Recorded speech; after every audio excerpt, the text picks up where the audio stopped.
as well too. President Trump just announced a short time ago that he's replacing Homeland Security Secretary Kristi Noem and with GOP Senator Mark Wayne Mullen. Could I just ask you, I know we didn't prepare for this, obviously, but what's your take about the HSI Secretary being forced out at this particular point? She just testified on Monday for Congress. Well, there's a couple of things that are interesting behind the scenes with Kristi Noem. One of those is the president may not have liked her testimony. That's possible. The other part of it is she was rumored to have a relationship with Corey Lewandowski for some time, even though she was married. When that came to light, Corey went his separate ways to remove all doubt. She brought him back in the fold and actually had him working. And now there's reports that they were on a plane recently and they fired a pilot because of a blanket of some sort.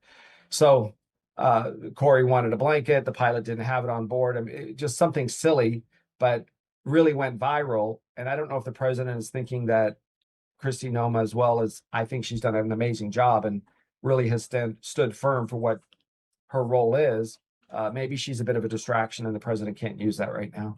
And then in terms of the work, those situations aside, in terms of the actual work that she did, how do you? Because she took a lot of heat. I was at a couple of press conferences, one in particular, the last one that she did in New York.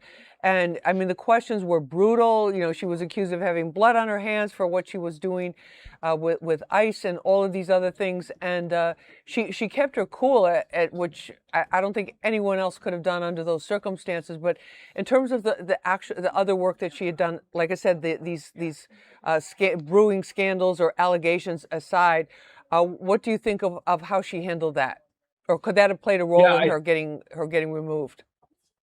Yeah, I think there has to be a bit more of a public relations push. When Mrs. Good literally ran drove over or towards the police officer. People don't understand. Vehicles are deadly. Look at Nice in the south of France when that vehicle killed all of those pedestrians. Look at some of the various 4th of July parades when these guys go crazy and drive into the traffic. Cars are dangerous vehicles. She had a choice. Miss Good had a choice to stop, get out of the car. She was placed under arrest. When an officer says you are under arrest, or when an officer uses that red light behind you, you are under arrest. You are not free to go. That's why they chase you, and there's freeway chases and laws being broken all the time because you are under arrest. That lady did not listen, and she tried to run over the police officer and was killed, unfortunately. Same thing with Daniel, Mr. Nurse. You got to realize that man brought a gun to a protest.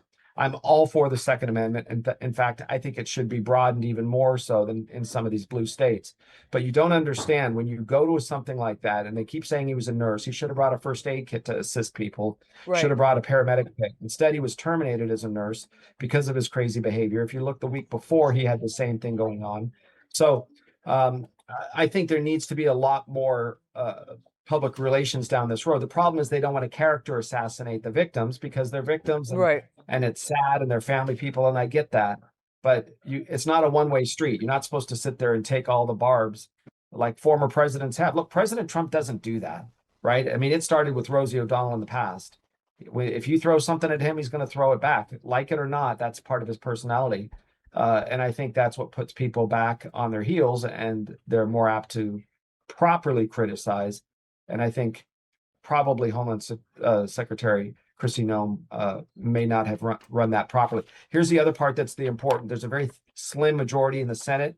I don't like it when any administration pulls out senators or congressmen or women to do their job of the administration. It's quite an honor, but it affects the ratio for their agenda in both the Senate and the House. No, absolutely. And we just got this in the newsroom. President Trump says he'll make Kristi Noem a special envoy for the Shield of the Americas, a new security initiative that he said would focus on the Western Hemisphere. So apparently she'll have some role to play, but it won't be as public facing as what we've seen up until now. Arif, thank you so much for joining us. We really appreciate you sharing your expertise and your insight in helping us understand some of these developments